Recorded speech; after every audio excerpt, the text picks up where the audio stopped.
Assalamualaikum warahmatullahi wabarakatuh. Alhamdulillah segala puja dan puji kita panjatkan kehadirat Allah SWT yang telah mempertemukan kita semua dalam keadaan sehat walafiat serta rezeki yang selalu tercurah kepada kita semua. Khususnya pada saat ini kita bisa belajar di Hindrasyu Channel untuk menjadi eksportir. Insya Allah.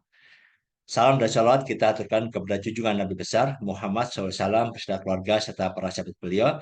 Semoga kita semua bisa mengikuti syarul tauladan yang telah beliau contohkan hingga akhir zaman nanti insya Allah.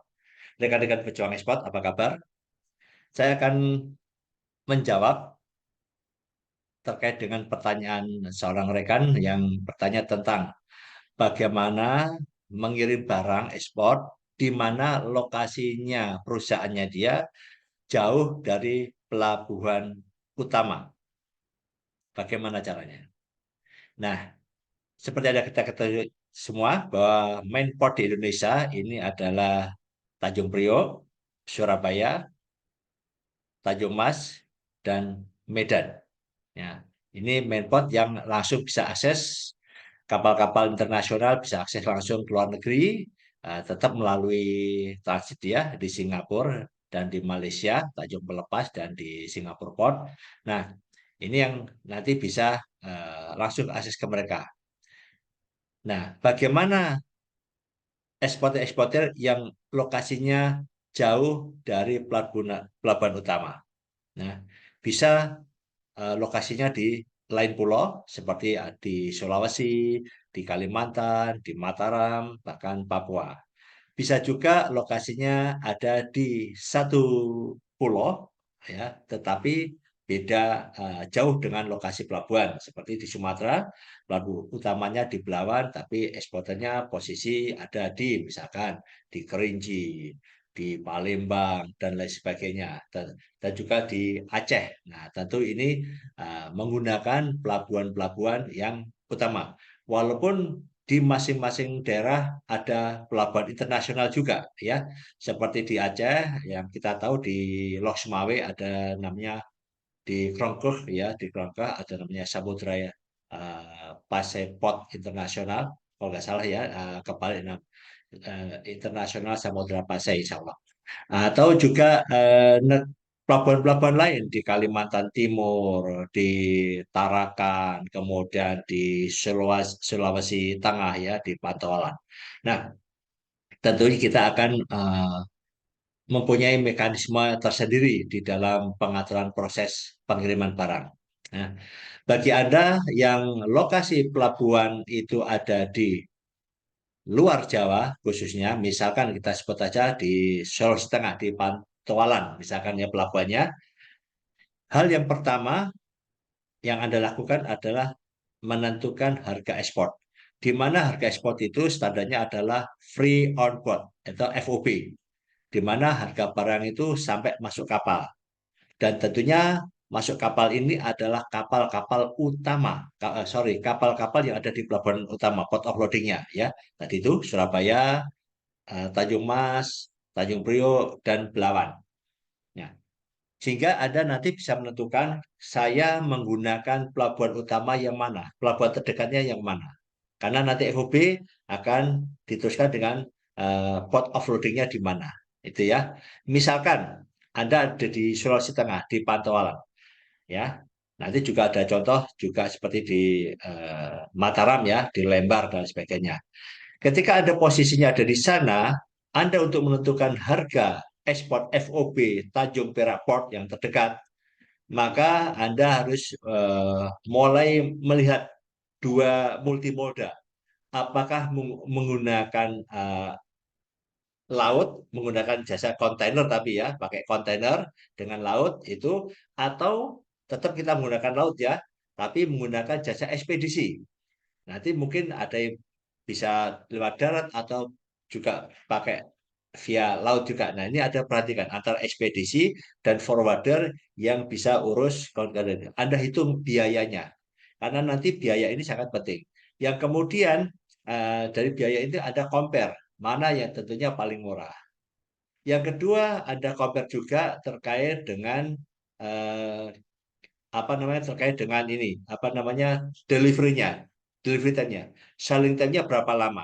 Jadi ada perhatikan, kalau menggunakan kontainer melalui laut, mungkin membutuhkan waktu sekian hari. Kalau menggunakan dengan kapal apa namanya truk, harus Anda perhatikan itunya, delivery time-nya ya. Coba ini saya hitung, saya buat catatan ya yang harus Anda perhatikan nanti.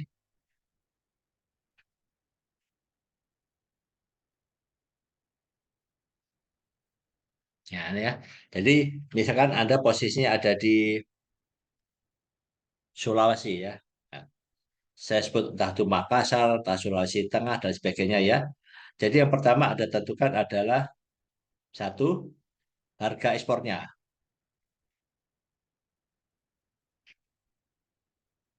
Itu harus FOB pelabuhan ya, pelabuhan utama.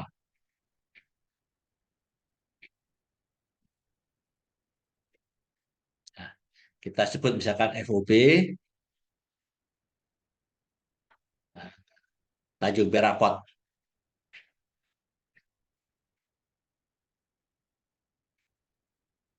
Nah, ini ya. Sehingga yang ada harga ekspor ini ada harus mencari satu ini untuk compare ya, satu ekspedisi atau forwarder. Kalau ekspedisi ini biasanya menggunakan truk. Nah, kalau forwarder biasanya menggunakan kontainer. Nah, ini ya, kontainer. Jadi ini untuk apa? Dua-duanya ini kita akan memperhatikan terkait dengan cost-nya. Nah, ya. Berapa banyak?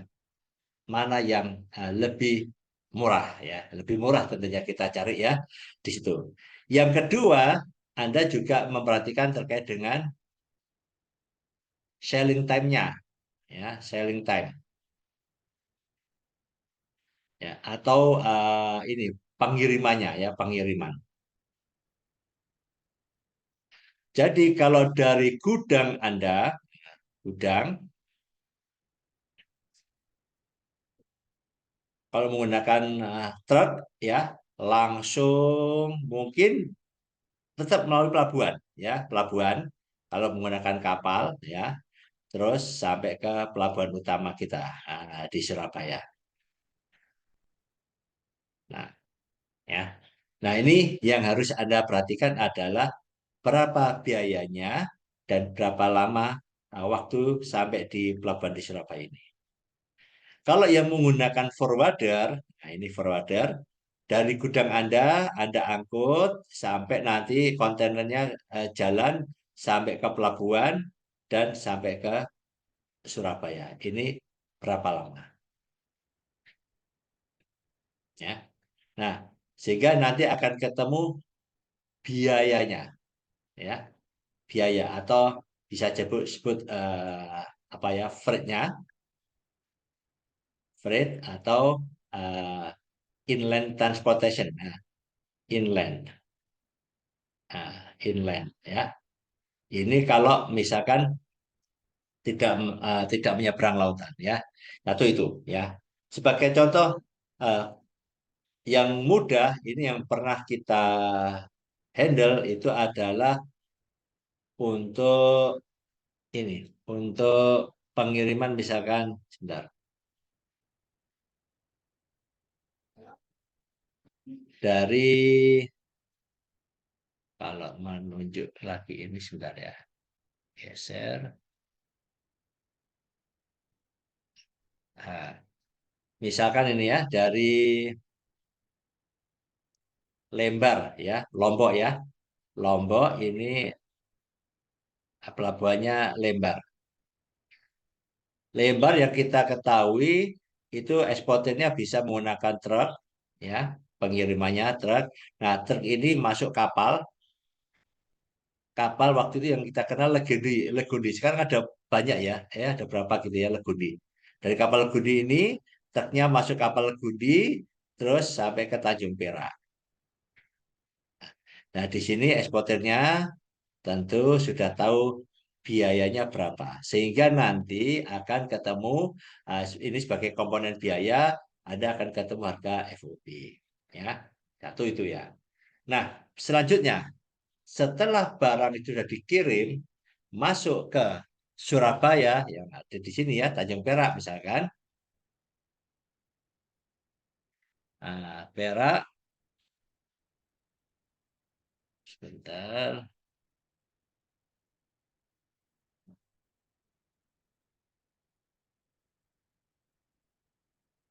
Nah, sesampai di gudang di Tanjung Perak,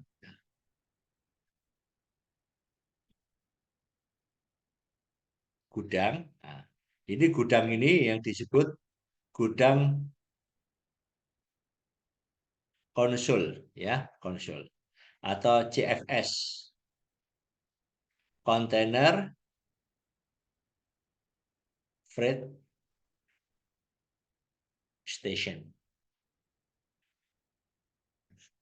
Apa yang harus Anda lakukan sebelum menemukan gudang ini?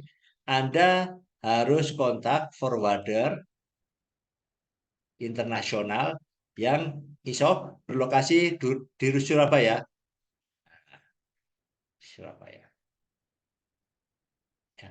Bisa jadi lokasi forwarder itu bisa di Jakarta, di Semarang, ataupun di daerah Anda juga. Tapi yang penting bisa menghandle transaksi yang ada di Surabaya ini, ya.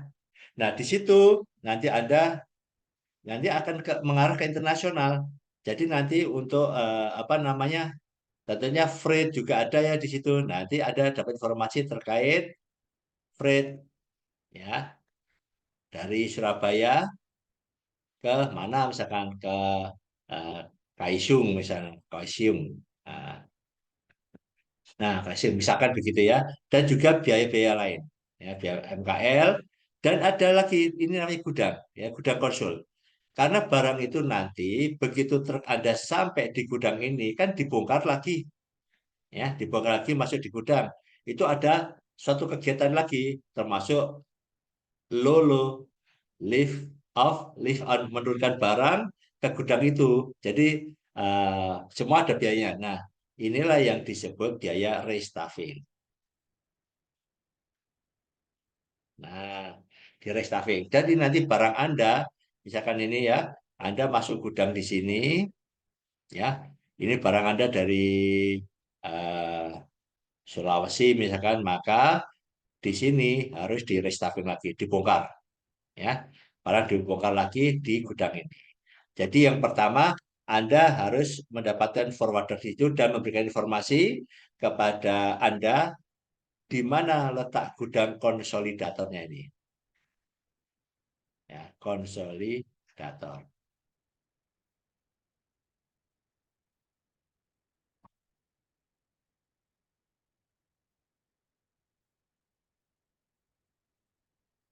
Gudang konsul. Nah, ini harus Anda dapatkan dulu ya, sebelum Anda ngirim truk ya, ngirim truknya ini. Karena nanti begitu Anda sudah dapatkan forwarder yang ada di Surabaya itu, maka sopir truk ini yang dari pelabuhan Anda, ya, eh, gambarnya begini ya, bawa barang Anda atau kontainer, nanti sudah dikasih surat pengantar, ditujukan kemana gudang yang ada di Surabaya ini. Jadi nanti supirnya langsung mengarah ke gudang di sini. Ya. Jadi sebelum dikirim Anda harus dapat forwarder yang ada di Surabaya itu, terus minta lokasi gudang konsultator. Nah, di dalam gudang ini nanti barang Anda akan restafing, dilakukan restafing. Jadi barang Anda standby dulu di sini, bisa 2 hari, 3 hari, tergantung jadwal staffing. Begitu sudah sampai di sini, barang Anda disimpan, terus ketika jadwal staffing, nah, staffing internasionalnya, maka forwarder akan kirim kontainer ke gudang yang Anda tuju ya, sesuai dengan booking vessel yang sudah Anda buat ya, karena Anda sudah mendapat informasi jadwal kapannya bagaimana sehingga harus pas. Jangan sampai jadwal staffing itu mendahului barang Anda sampai ya, pastikan. Apakah bisa terjadi? Bisa terjadi ya, saya juga pernah waktu di Medan, barang kan kita datakan dari Kerinci, kita sudah booking rencana staffing tanggal misalkan tanggal 15, ternyata barang nggak bisa masuk tanggal 10 atau tanggal apa namanya sebelum itu ya terpaksa kita cancel, kita undur lagi. Jadi harus barang harus posisinya harus masuk dan jadwal staffingnya barang harus ada. Ya, nah di situ yang harus Anda lakukan. Setelah itu ya seperti biasa, maka Anda tinggal urus staffingnya, ya, staffing di gudang Anda. Nah, ya. Jadi setiap barang Anda masuk di gudang, nah, staffing, maka uh, kontainer ya bersama truknya di sini nanti masuk ke gudang Anda. Ke kontainer ini terus nanti langsung dibawa ke pelabuhan atau seaway, kontainer yacht ya seaway. Nah ini ya, jadi ini prosesnya di sini. Jadi Anda harus nonton di sini dulu di namanya di JFS untuk lakukan restaffing.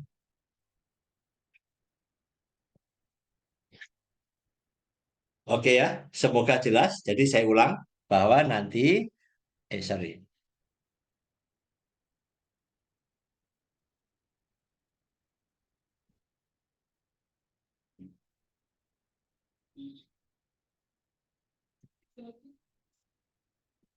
Jadi nanti Anda ya, yang pertama adalah tentukan harga ekspor Anda eh, dari, sampai di pelabuhan muat, pelabuhan utamanya ya.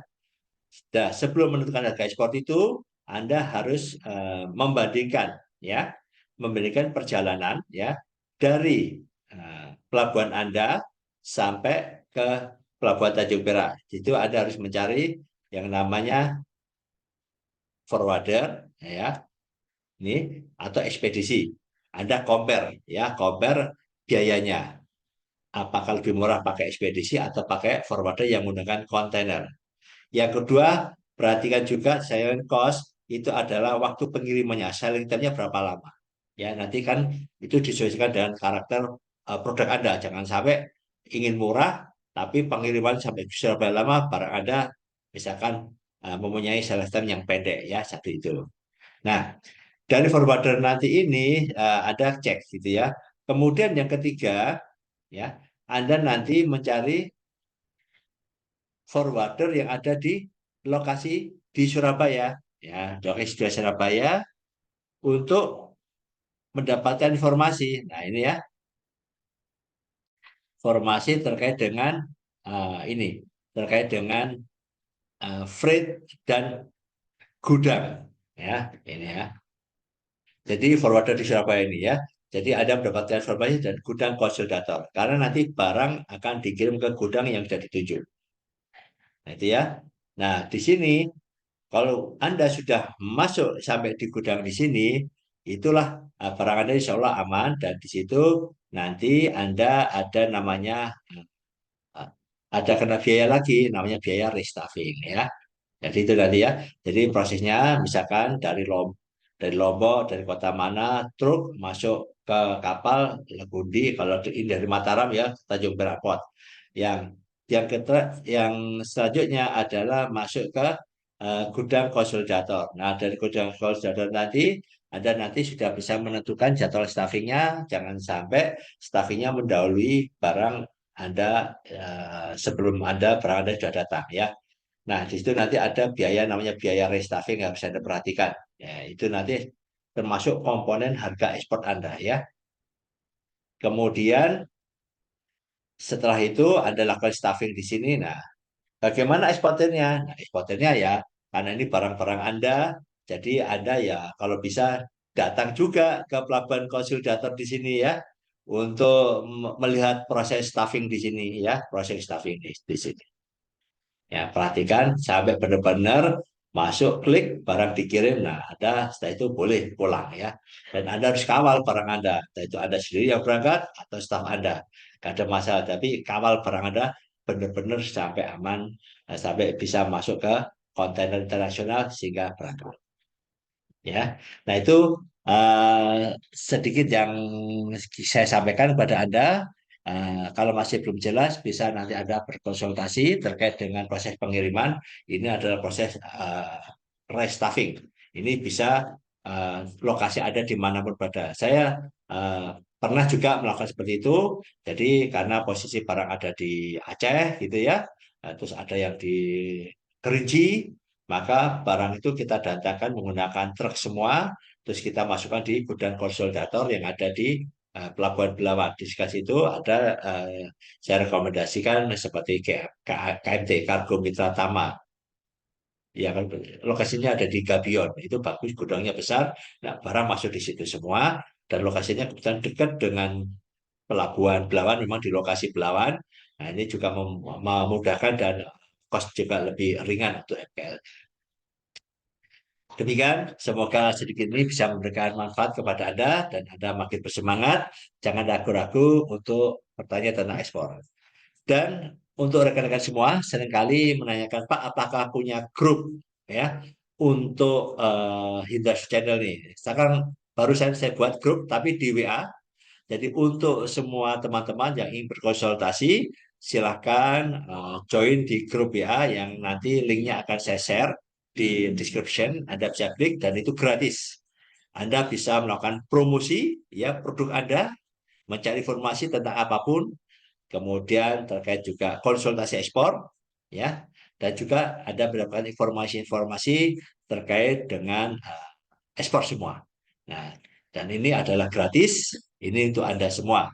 Jika saya grupnya masih sepi, masih dikit ya, karena masih sekitar 200 member ya, jadi boleh diviralkan. Nah, nanti kita sudah mulai banyak yang memberikan konsultasi apapun terkait dengan ekspor, LC, cara pengiriman dan lain sebagainya. Tetap semangat, ayo ekspor. Subhanakallahumma wa bihamdika, asyhadu an la ilaha illa anta, astaghfiruka wa atubu ilaik. Wassalamualaikum warahmatullahi wabarakatuh.